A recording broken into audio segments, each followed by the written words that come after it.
और उसके नाल नाल उन्होंने कारपेट रोड बन दी गई और इस चूंकि साडे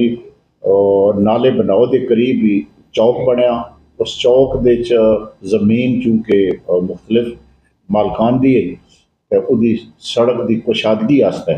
उन्होंने 25 कनाल का जिहड़ा रकबा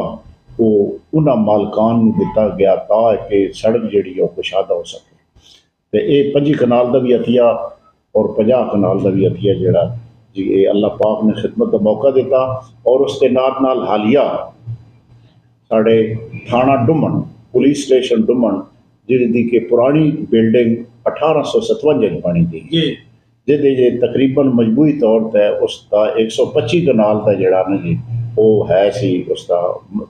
125 मौजियात पर मुश्तमिल है ये थाना डुमन हुण मिर्जा साहब की काफशा नाल साड़ा इस एरिए च मुलिहाल मुगलों जी चौकी है थाना डुमन की उन्होंने पुलिस स्टेशन का दर्जा दिता गया उहदे आस्ते फिर खानपुर का जोड़ा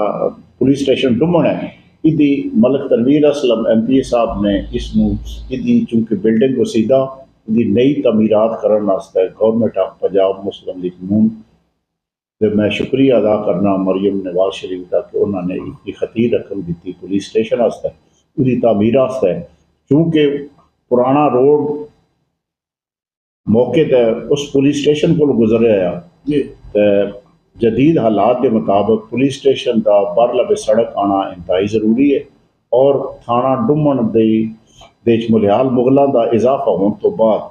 थाने डुमन का बर सबे सड़क आना इंतहाई ज़रूरी है जिहदे आस्ते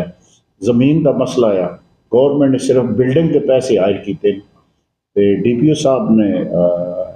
इलाके के दोस्तों ये गल आगाही मुहिम चलाई कि अगर कोई आदमी इतने सानू बर लबे सड़क रकबा दे दे असीं इस बिल्डिंग की तमीर जी तो मौजूदा मैं समझदा भाई उन्होंने ये भी मेहरबानी की है DPO साहब के इस जगह नूं अच्छी जगह एरिए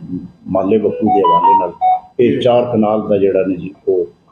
4 कनाल जमीन पुलिस स्टेशन डुमन के नां